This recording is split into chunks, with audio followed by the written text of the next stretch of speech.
USCHO.com.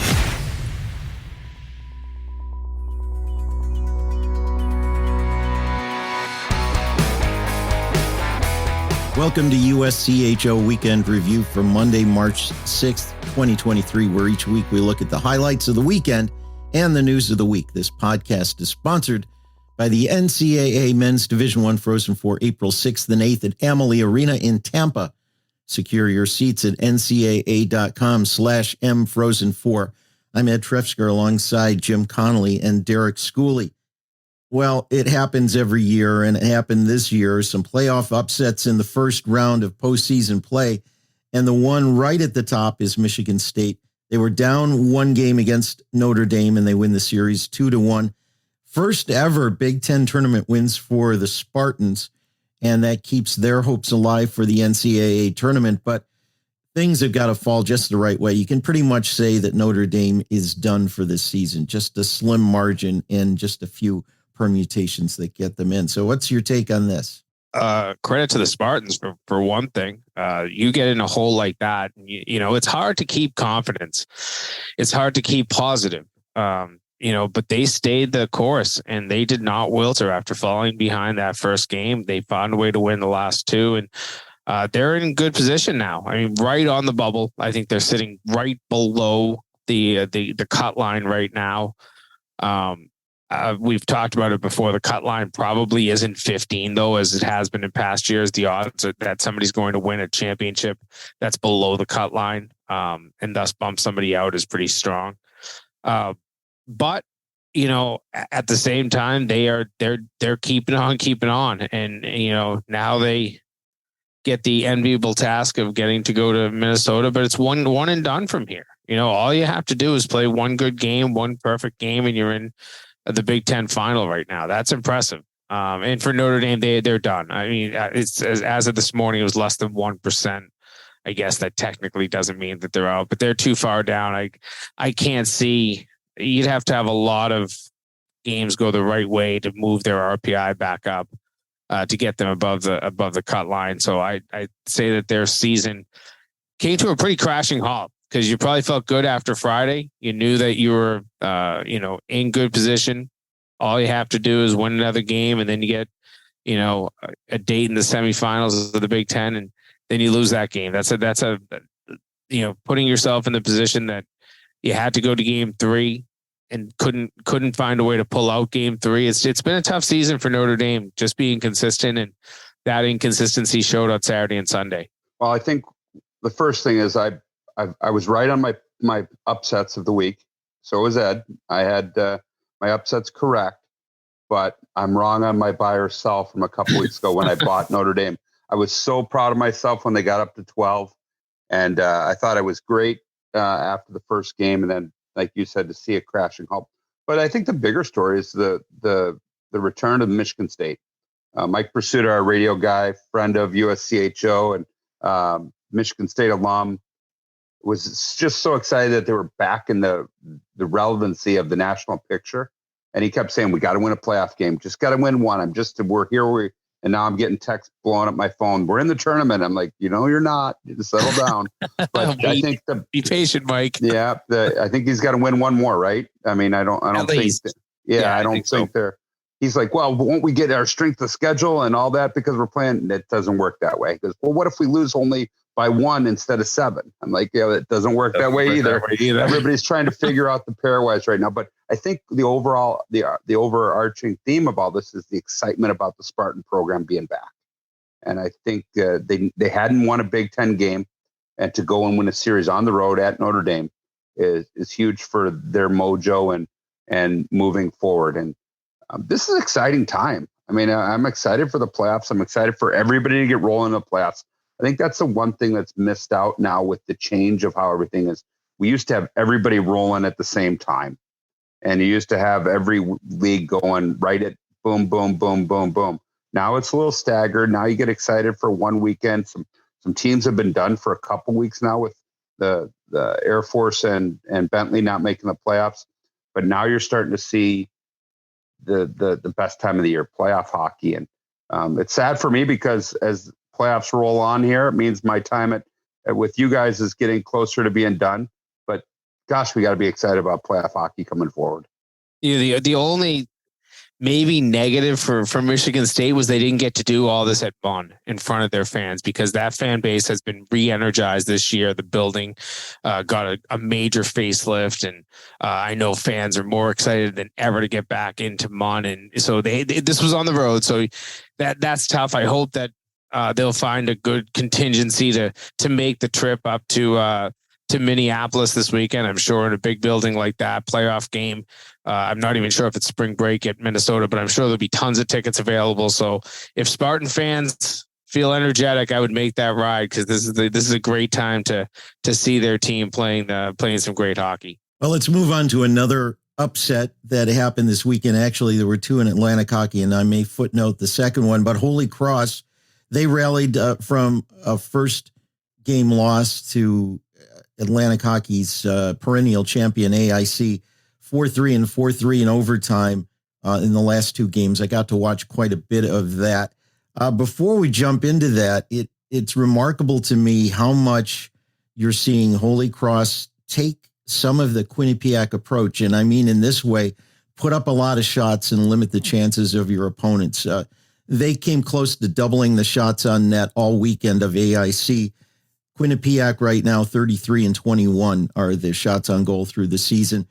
Bill Riga, a big part of that team that got built at Quinnipiac, and he's building a great program there in Worcester, a Holy Cross team that by far was picked last by the coaches in the preseason coaches poll.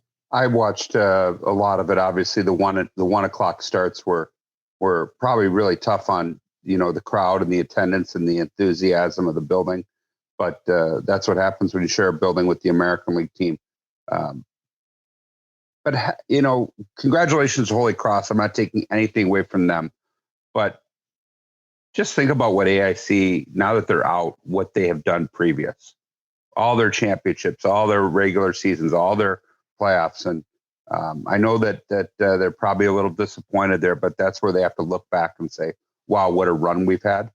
But you're right. I mean, Holy Cross is moving forward and moving up, and to finish sixth and win a first round series after being picked last is quite a feat for Bill and his staff. And I think they're going to be a challenge from here on out. And I'm not looking forward to playing them, that's for sure.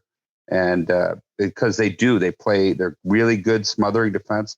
They generate a lot of offensive opportunities, and the goal was the game winner was just a straight pass off the pads right at the end and buried. So pretty good fundamental hockey. Yeah, I'm very happy for Bill Riga. He's a college classmate of mine. I've known him for 31 years, and one of the nicer guys if you ever get to know him in college hockey. And I remember last year I had the opportunity to broadcast a few Holy Cross games, and it was early in the season. And yeah, I think they were probably winless at this point. They were, some of the games they were close, some of them they were getting blown out. And I remember him sitting down with me before a game, and he said, Jimmy, I hate losing. Like, this is not what I'm used to, and it's really hard on me. But it was at that point that I realized that he would be able to probably transfer some of his frustration into the energy to coach this team up and get it to believe. And they are playing a really fun style of hockey. As you mentioned, Ed, they're really dominating shots. They're getting a lot of chances every game. Their defense is getting better, getting locked down. They're getting good goaltending too when they need it. So, I mean, I don't know what they'll do this weekend up at RIT in the semifinals, but I think they're going to be a tough out. And I do want to echo what you said, Derek. Eric Lang is probably frustrated that they couldn't get through the quarterfinals, but not many people are feeling sorry for him, though. No, for sure not. For sure not. But at the same time, what he's done in transform this team, and Gary Wright was always a good friend and a really good guy, but that team was ready for a new coach, and he has picked that team really from a really low level and brought it right to the top of not just Atlantic hockey, but college hockey, winning, an NCAA tournament game, and, knowing what he was dealt, the hand he was dealt. And it's not an easy situation to recruit into Springfield, Mass, when you don't have your own building on campus. I mean, he has a lot of challenges against him, but he's done a fantastic job. And AIC is going nowhere. They will be near the top of that league, I'm sure, for a long time. So tough weekend, I'm sure, for Eric, but I'm sure there's a lot of brighter days ahead.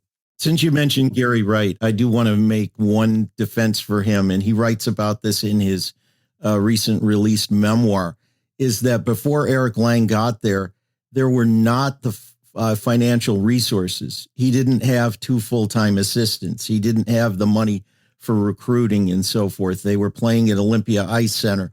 All these things came in along with Eric Lang, and that's not to take away from Eric, but just to say for Gary Wright, he had to do all that with one arm tied behind his back. And I'm going to throw something that is going to be interesting to watch on Holy Cross. They don't have a 5th-year program. They can't take grad students. So they can only take from what I've been told, they can only take a certain number of transfers. There might be 1 or 2 a year, and I could be wrong, but I was told that. So that'll be interesting to see why the rest of the nation for the next 2 years has 5th years, and we'll have grad transfers moving forward, how they navigate that. I know that's a big problem with the Ivy League. They fight that too, as well, the military academy. So it'll be interesting to see how that plays into effect as it moves forward. The other team to get an upset in Atlantic hockey, and I want to mention them, is Niagara. They're a team that's been back and forth. They've had some great wins, some bad losses along the way in the season. They were picked 9th by the coaches in the league, and they had a big win, kind of a blowout is what it turned into late against Sacred Heart. It's a tough one for Sacred Heart. They were number 2 in the league most of the way through the season, dropped to number 3 the last weekend after a series with AIC, and then in their brand new building were not able to make it to the semifinal round. So that has to be disappointing for a team that had a pretty good season. It has to be, because of the last time they were really good was when COVID hit and they didn't get a chance to play. This was one of their really good teams. They had the same thing happen last year, and they believe they had that home ice last year. I'm not 100% on that, but they've had a couple disappointing playoff runs here when they've had good teams. But to echo, I'm really excited to see the Battle of the Bridge. Yeah, it's always good to see that in the playoffs. Canisius Niagara this week. Chad Beltry wins in playoffs. He wins playoff games, and Jason Lammers has done a very good job of preparing their team. They talked about on the TV broadcast about the trap they were running, a 1-3-1, he usually come with a left wing lock. So they're making some adjustments, and Niagara is really taking a step forward in playoff hockey. But moving on, Battle of the Bridge should be really cool, because Canisius is smoking hot right now. Smoking hot. They were battling Air Force for that last playoff spot when they went out to Air Force, and then they come back and get home ice, and now they're in the next round. They're on fire. No matter what happens, if RIT gets on, you're gonna have a Western New York. If RIT moves on, you're gonna have a Western New York championship. One way or the other, it looks like the finals will be in Western New York. Yeah, well attended. And listen, Jason Lammers, that's another coach that has a good track record for winning. I go back to when he got onto Norm Bazin's staff at UMass Lowell. And I can't remember exactly how many years he was there, maybe 3 or 4. And they went to the Hockey East Championship all but 1 year, and won it a couple of times. So he knows how to win, and that's one of the things. It's at schools, you either know when you get to the postseason, you either know how to win or you find a way to lose. And good coaches know how to win those games, and Jason's another one of those guys. One of the things I always talked about with my team, and I think you saw it a little bit in the playoffs, is that every play matters. Yeah, everything matters, and it's such a small little detail matters. It could be a bad penalty. It could be a retaliation. It could be not getting a puck out of your zone, not getting a puck into their zone. And every play matters. And, we lost to Niagara the one year with a tip from the blue line, a stretch pass. And it was a hard stretch pass and it was deflected and it took a horrible bounce. Sometimes hockey gods are with you. Niagara just poured it on in the third period last night. Yeah. And it was a clinic on how to win on the road in the playoffs. Well, another upset sweep was Ferris State, 2-game sweep over Bowling Green, 4-3 and 2-1. Bob Daniels, 29th year behind the bench, gets to take his team on to see Minnesota State.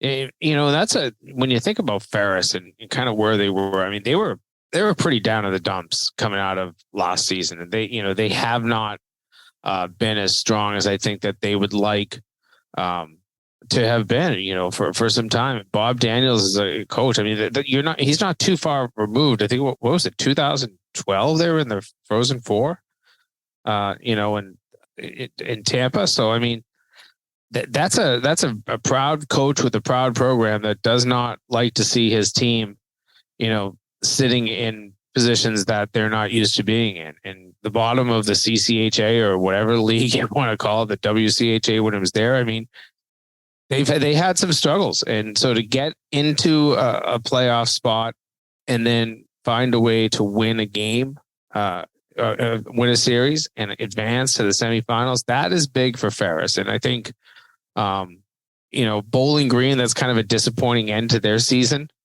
because they had made some pretty good strides this year. But at the same time, I just look at Ferris and say, hey, don't sleep on this team. That's again, coaches. I'm going to sound repetitive today, but certain coaches know how to win. And what we've seen from Bob Daniels over the years is when you get to the postseason, he wins big games.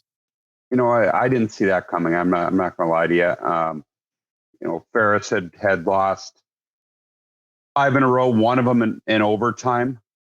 I didn't see that coming. I thought they were leaking oil. I thought we were, we talked about it at kind of a couple times that it was locked in 4-5 Bemidji versus Ferris.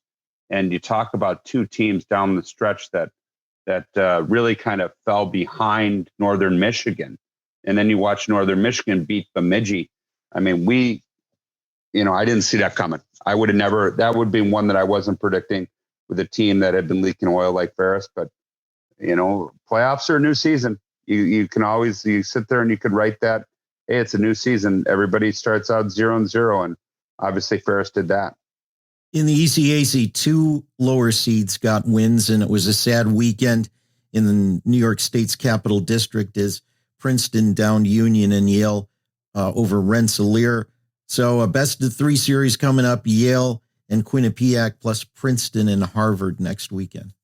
I want to know what the penalty minute total is going to be in the Yale Quinnipiac series. And listen, Yale's had a tough time with Quinnipiac this season, but you never know what happens in these series. This will be an emotional series. These two teams don't like each other. And listen, I know there's some rivalries out there. I knew when Jack and Jerry were at BC and BU, they didn't like each other. When Red Berenson and Rick Comley or Red Berenson and Ron Mason were at Michigan State, they didn't like playing each other, but they were always kind of friendly off the ice. I don't feel that there's a lot of love lost between Rand Pecknold and Keith Elaine. And I think that carries right through the dressing room, right onto the ice. And this should be a heck of a playoff series. By the way, I have to admit, and maybe it's fans I will get plenty of mail on this saying, yeah, no joke. Yeah, you're an idiot. I wasn't paying attention. I did not know that the opening round of the ECAC was single elimination this year.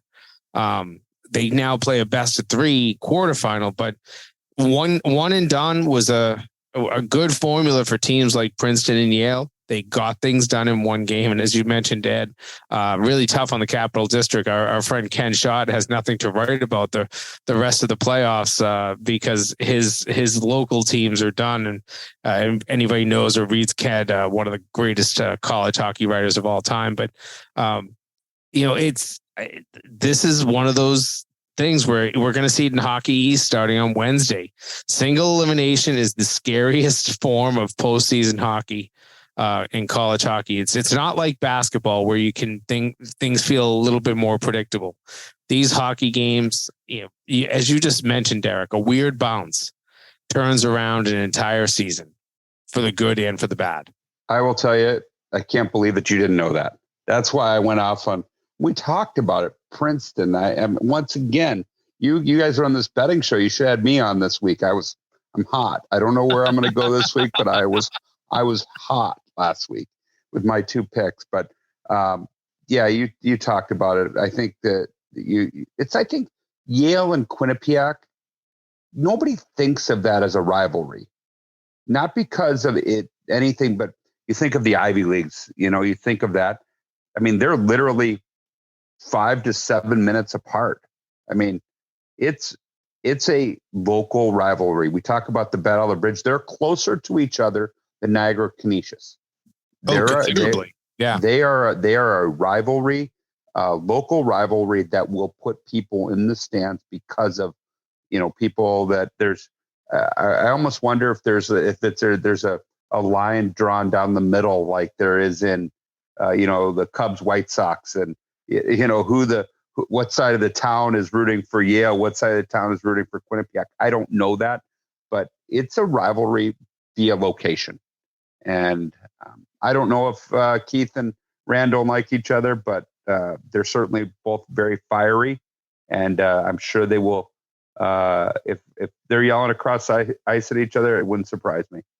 Well, that's our look at some upsets in the playoffs. When we come back, we've got more wrapping up regular season play in some leagues, and a look at Alaska after they finish their complete season schedule. And that's when USCHO Weekend Review returns. We're sponsored by the NCAA Men's Division I Frozen Four, April 6th and 8th at Amalie Arena in Tampa. All right, class, it's the NCAA Men's Frozen Four. Welcome to Fandom 101.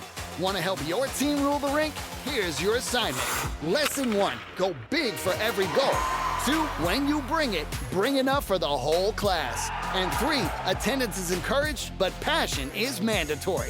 The NCAA Men's Frozen Four, April 6th and 8th at Amalie Arena in Tampa, Florida. Buy your tickets today at ncaa.com/mfrozen4. Class dismissed. We're back with USCHO Weekend Review. I'm Ed Trefzger alongside Jim Connelly and Derek Schooley.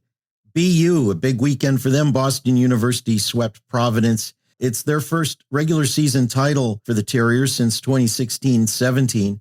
And Merrimack finishing second, the best that they've done in the history of Hockey East. So a great weekend for both.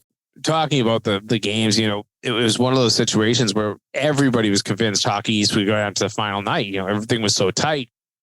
Then BU, back and forth game with Providence, they pull ahead on Friday. And at the same time, Northeastern was upset on the road by Lowell. Northeastern came in pretty hot and then loses that game against Lowell on Friday. They had a great rebound, I thought, on Saturday, played more of their style of hockey, Northeastern. But hats off to Jay Pandolfo. He got one vote to win the league among the coaches before the season, despite the fact this BU team returned probably more high-end talent than any BU team has in quite some time. We might have to go back to that 2008-2009 team where a lot of the players came back hoping to win a national championship. And I feel like that's kind of where this BU team is at. When you look at the leaders of this team, yes, you've got a guy named Lane Hudson, who is phenomenal, probably one of the best rookies in the country. But you also have some really good older leadership on this team. And that is what a lot of BU teams for quite some time have been lacking. They bring in great talent, but typically it's gone within 2 years. It's stuck around, and this senior class is ready to win. They're playing for a reason. And they've now taken the first step. They didn't win the Bean Pot. That I think was disappointing for them. Here they are in a situation where they've won the Hockey East regular season. They'd love to win the Hockey East postseason and obviously do some real damage in the NCAA tournament. They have the potential. It's now finding a way to make sure that they're consistent. As you said, Derek, the attention to detail has to be there in the postseason. And that, if there's ever a knock on not just BU, a lot of different Hockey East teams in recent years, is that in the big games, a little bit of a, lapse has cost teams, many different Hockey East teams over the last few seasons. The reason we haven't had a national champion from Hockey East in a while. So I look at, this BU team, they are in a great position. Hold on. I got to stop that. The reason we've only had, one national champion from Hockey East, since 2015, this was a league that was, a proud contender every single year. We've seen some teams that just have some lapses in the playoffs. BU, I think that they have some good focus. Jay Pandolfo's done a fantastic job in year one with this team. Is he a candidate for National Coach of the Year? I think so. I think he has. I think there may be some other ones. I think he's in he's in a big list. Yeah. Is he on the short list? I don't know. You got guys that have done some pretty good things, but he's got to be in the discussion. No doubt. I mean, you see who gets to the Frozen Four. That's always get into the finalists. I think he has to be Coach of the Year. Well, it's hard because he might not be Coach of the Year. I know. That's what I'm saying. Merrimack has put forth their best effort ever. That is going to be a tough vote for Coach of the Year. I'm sure that's a vote that's going on right now this morning as we record this. And that's a tough call. Do you go with Jay Pandolfo? Do you go with Scott Borick? Both of them really, really. And you could even put Ben Barr in there, what he's done at Maine really quickly. So it's a tight race, but I do think, he deserves a good look because he's done a lot with this program in just a single season. So just for the listeners out there, the Spencer Penrose finalists are the Coach of the Year from the league and the coaches that make the Final Four. So even if he isn't a Coach of the Year in Hockey East, he could make the Final Four and become National Coach of the Year. So it's not like decided immediately. So a couple of exceptions that they can petition, like when Greg Powers became a finalist for Coach of the Year. Independent schools. Eric Larchen's got to be in that mix too. Then, yeah. So there's a lot of guys, but I just to go to your point, first year head coach in college, had a pedigree, came in and kind of turned a program around a little bit. He's got to be in the larger, broader discussion. Yep. Well, we mentioned Eric Largen, and Alaska had a great weekend sweeping Lindenwood 4-1 and 8-0. They're 22-10-2 as they finish the season. As of this morning, a fifth decimal place behind Minnesota State in the RPI. So right now, 13th this morning as we record in the pairwise, still a better than 80% chance to make the NCAA tournament as an at-large. And we'll talk in a moment about some of the things that could put them out and some of the things they have to hope don't happen. And I did a little looking on that. There are a few scenarios, but hopefully they don't all pile up together against Alaska. Now, here's the thing with Alaska, 44th strongest schedule in the nation. 16 of the 34 games were against independents. They went 15-1. Michigan State, which is 16th in the pairwise, played the fourth toughest schedule. I'll tell you what we can deduct from Alaska and the schedule as we go into it. Quality win bonus against three teams, Denver, Omaha, and Notre Dame. And remember, Omaha and Notre Dame, we're going to come back to them. I know you guys will get into the more math, but what they've done is, and I think that I credit the loyal Alaska listeners because they've been pretty vocal on us the last couple of weeks online. And you guys go back and forth with them, which is, I'll let you do the fighting on that. But they just kept winning. That's what we always talk about, how to get in the tournament. And I know that we got mocked for saying just win games, blah, blah, blah, blah. But that's what it comes down to. You talked about 44th best schedule. You talk about top schedules. You still have to win the games that are played. And what is it? And you said 15-1 against independents. I mean, or 15-1 is that's impressive what they've done. So I'll let you guys talk about the math, the scenarios, all that. But I threw Eric Largen in National Coach of the Year. We're not Alaska haters here. I've been to both Anchorage. I played Fairbanks, so we go there. So don't get there. They've done what they needed to do, and they're probably going to get in. And they had to be perfect down the stretch. And that's one of the hardest things, is knowing you had no room for error going into that. They killed Lindenwood. They did. They knew they had to be perfect, and they went out and just took it to them. That's a sign of a team that's pretty good. Yeah, they were chasing games against Arizona State, found ways to come back and win them. They killed Lindenwood, as you said. And, 15-1 in a 16-game independent schedule. Very difficult to go 15-1. There's teams. I mean, I look at Northeastern. I look at UMass Lowell. I look at even Arizona State this weekend. They had Anchorage on their schedule, lost their final game.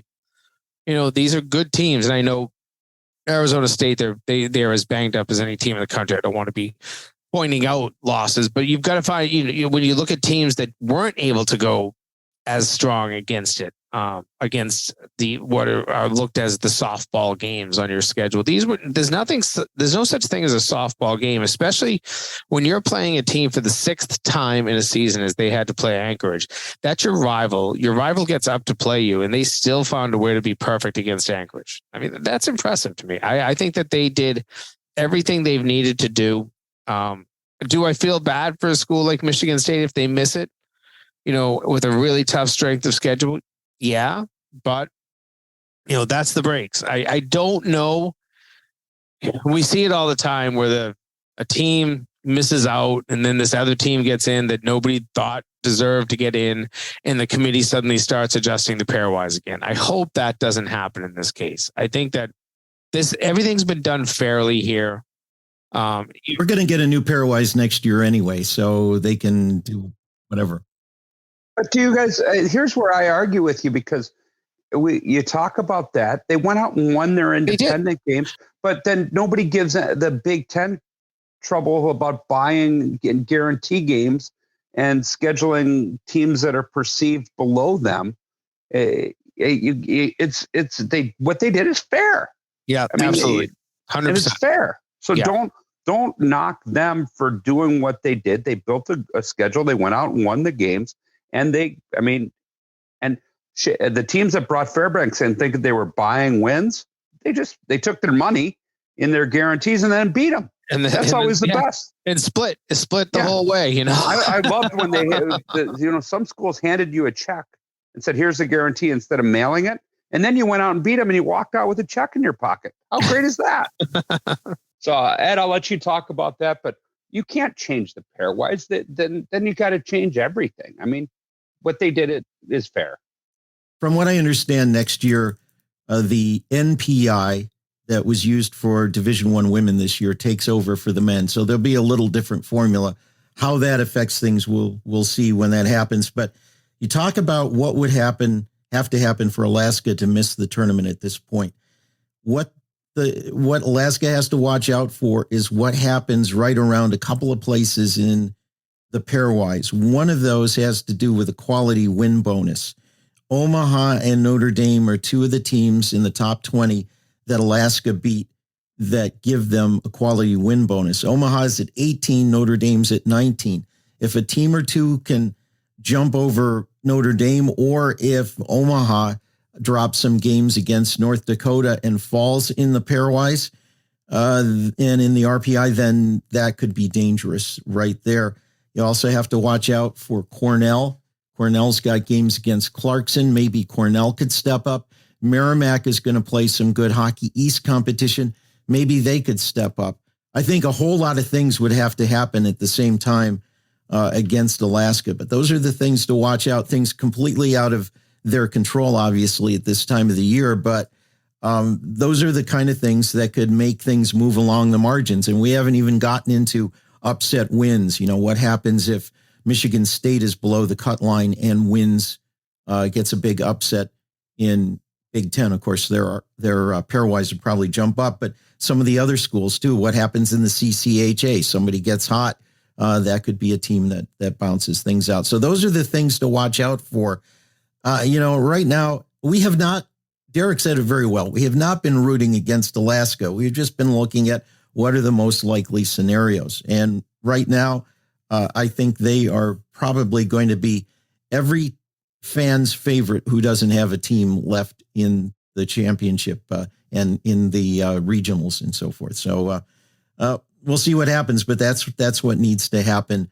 If somebody wants to boot them out, they just have to watch and make sure all these things don't happen. And I sure hope it doesn't come down to a decimal point or two late on that Saturday night, March 18th. It's so close that it could, though. I mean, that's how, when you're out to the fifth decimal point, that is tens, hundreds, thousands, 10,000. That is 5 100,000ths of a point right now that is separating them from Minnesota State. So that's how close it is. And like you said, if their quality win bonuses for Notre Dame or Omaha leave them, those will hurt a little bit. Watch out for the teams that they have to watch out for, teams like Minnesota, Duluth, North Dakota, UConn, possibly making a run in the conference tournaments. And for that matter, teams like Providence, Maine, Lowell, anybody that's still alive, St. Lawrence, that could really jump up and take that final spot if they end up being the team that is right above the cut line. And then I hope they don't get sent out east, because that travel would be terrible. I remember writing a story the last time Alaska made the tournament. They played in Worcester, and I said that if they had taken a bus from Fairbanks to Worcester and left the second the selection show was over, they would have made it just in time for game time. And I believe they would have crossed the Canadian border 32 times. Wow. I mean, is it that much easier to fly into Fargo? Not really. No. It's a private plane no matter what. Well, let's wrap up with a couple of thoughts here. What team or teams, I'll let you guys field this. What team or teams overachieved the most this season? What impressed you the most? Teams that did a lot better than expected. And, this is going to sound weird. But I'm going to say that the 3 Big Ten teams, I'm going to say Penn State, Ohio State, and Michigan State, not because of being in the Big Ten. I'm going to say because of how they were picked in the Big Ten. They were picked 5th, 6th, and 7th.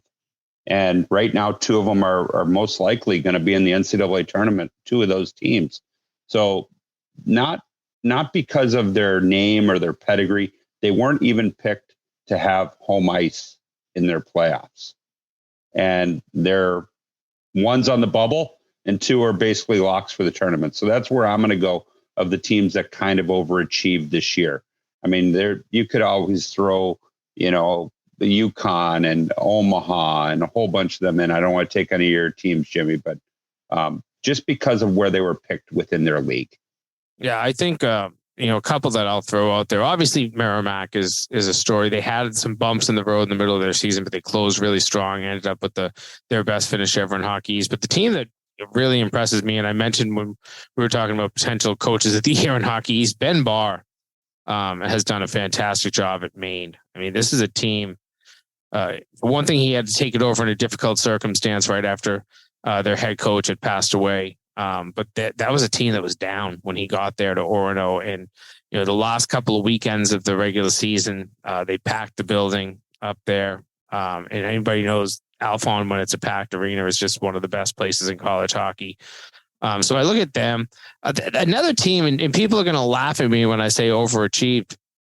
I think Western Michigan is a story in and of itself, and what Pat Ferschweiler has done. Not Are you just saying this because it's my alma mater? No, I mean, trying to get on my good side. You're on the show. I mean, I've got a room with you in a couple of weeks in Tampa. I don't want you, snoring all night intentionally just to keep me up. So I'm trying to, buddy you up, I guess. But no, I mean, to do it once is tough in the NCHC. But he repeated, and he gets himself into second place this weekend when all is said and done.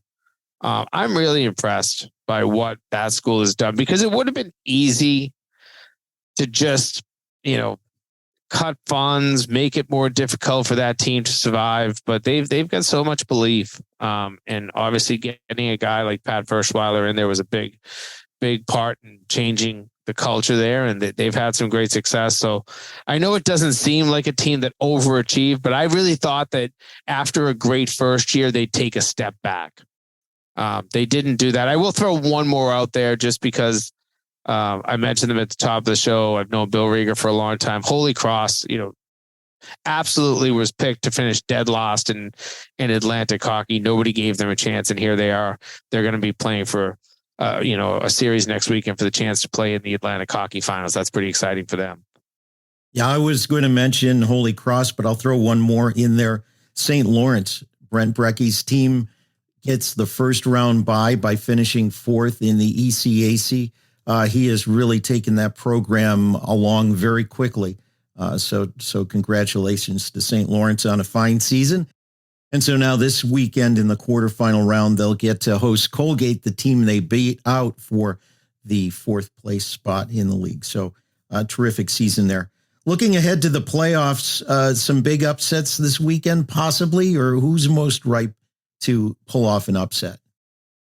I'm going to go with the league I see the most. I'll stick in Hockey East. And they play Wednesday, the play-in round, and then the quarterfinal single game. These are both single games on Saturday. So by the end of this weekend, we will have the Final Four. And the team that I don't know that everybody believes can get to the Garden, it's been a long time since they've been there, but I just mentioned them. I'm going to pick Maine to pull off 2 wins. They had a tough weekend last weekend, lost 2 against UMass to close the season at home, but they're going to get a home playoff game against Vermont. And then if they survive that, we'll see who they play in the quarterfinals. But, I think that they're a tough team right now. They're one of the strongest teams in Hockey East down the stretch, second half of the year since January 1. I think they have either the second or third best record in Hockey East. So I'll pick Maine for one of my upsets. Schools, I'll give you one. I might come back with one after. I've got 3, so I'm gonna. Well, I guess I'm not going to come back with any. No, you can come back with some. I've got Northern Michigan because they're hot to beat Tech. I think that might be a controversial one. I've also potentially kind of like your Wisconsin over Michigan, Clarkson, I think over Cornell, because Clarkson had the expectation of Clarkson this year, and they're kind of getting healthy. Can they win the series, or you're just saying they're going to take a game? Because I remember last week Wisconsin would take a game. Oh no, you said they were going to take a series. I said a game. Okay, I'll say that it's going to be very close series. I could be. I'll use the word wrong, but I that's my reach. My Northern Michigan is the one that I feel pretty strong on, and then another one that could be challenging is North Dakota and Omaha. Oh, that was the one I was coming back with, but and that's the one I had written down here too. Yeah. So we all agree on that one. I guess when you say pick one and I come with 3, I guess I'm hedging my bets. I mean, why don't I just pick every series? I was going to say, you only have so many left here. I'll pick every one as an upset, and I'll probably be right with 1 or 2 of them. Who knows? Now I'm going to pick one that's this is the other one I jotted down here that would be a mild upset. St. Cloud and Minnesota. Are you going to pick against RIT? Oh, I thought you were going to pick against RIT. Even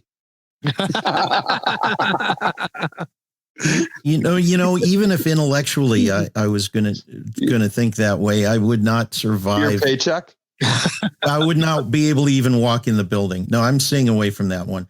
The other one I was looking at was Minnesota, Duluth, and St. Cloud. Now, St. Cloud finally got a win against Duluth in overtime on Saturday, the first victory over the Bulldogs all season. They go right back to St. Cloud for a best of 3 in the NCHC. I could see a 3-game series with Minnesota, Duluth pulling off the mild upset. Yeah, the one question I have is when we record next Monday, and I know that different leagues will be at different points. Some will be in their Final Four. Some will already be in their championship game.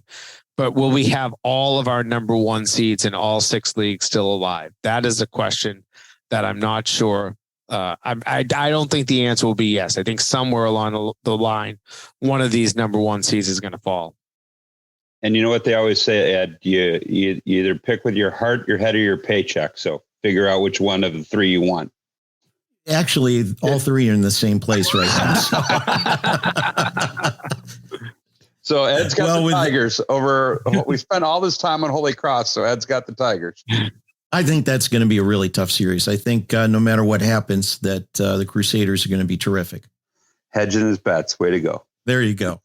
USCHO Weekend Review is sponsored by the NCAA Men's Division I Frozen Four, April 6th and 8th at Amalie Arena in Tampa, Florida. Get your tickets at ncaa.com/mfrozen4. Find our podcasts at uscho.com/podcasts or subscribe on your favorite podcast app. For Jim Connelly and Derek Schooley, I'm Ed Trefzger, and this has been USCHO Weekend Review.